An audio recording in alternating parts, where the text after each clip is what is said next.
Hi, it's Mr. Adams here, a mathematics teacher with over 20 years experience. And in this video, I'm going to be looking at why I think cryptocurrency will eventually decline in value.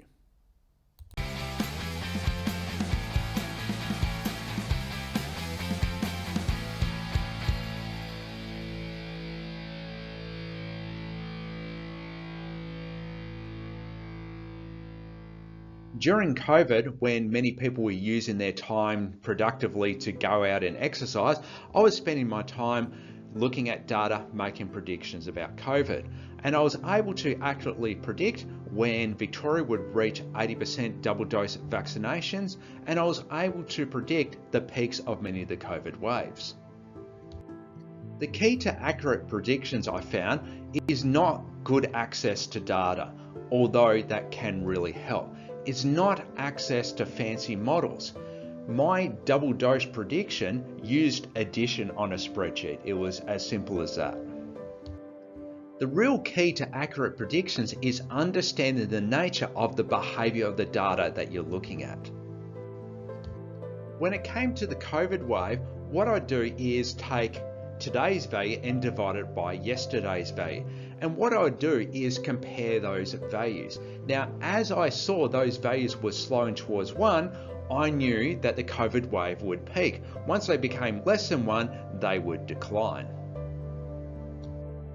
My predictions about house prices are less good. I don't have any videos on my predictions so far, but when I've talked to people about what I thought was going to happen is, even though I think my theory is sound, sometimes I don't get my timing right. So that's something to keep in mind with this video.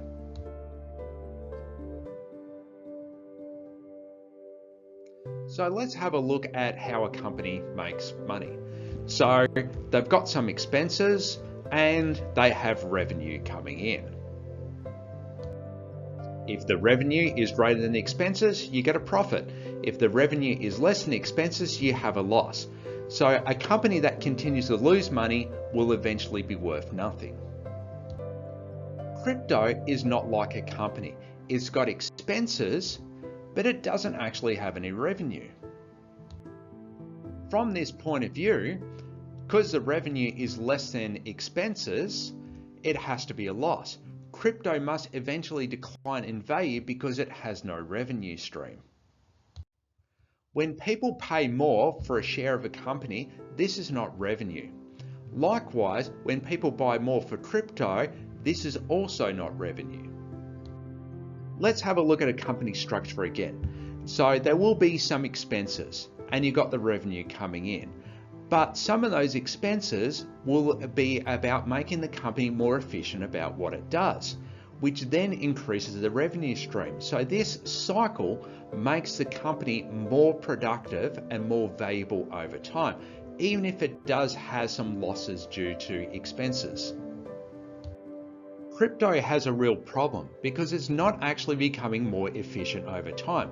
Bitcoin in particular is becoming less efficient, is taking more energy to actually run. And as I said before, it doesn't actually have a revenue stream. So crypto is this situation where it has expenses, but nothing's coming back into it.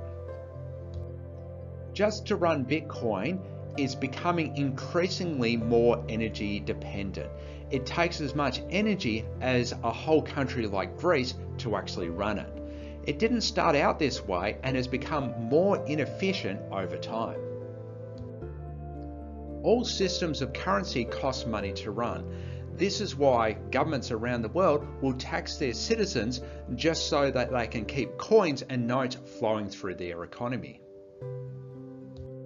If we go back to efficiency, a company that is less efficient over time will eventually decline in value, or they'll be overtaken by this other technology or another company that is more efficient. I'm going to deviate slightly here and talk about perpetual motion machines.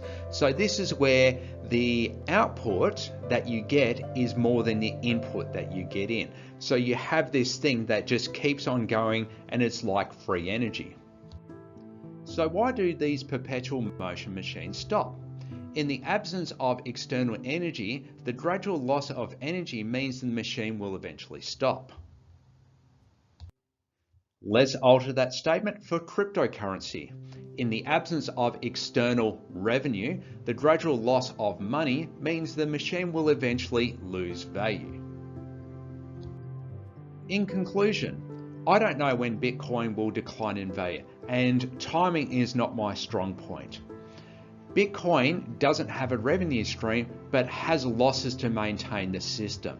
This means that it has to lose money over time. Thanks for watching. Please subscribe and hit the like button. Please leave a review and a comment. I'm not a financial advisor. I'm a mathematics teacher with over 20 years experience with a passion for teaching financial literacy.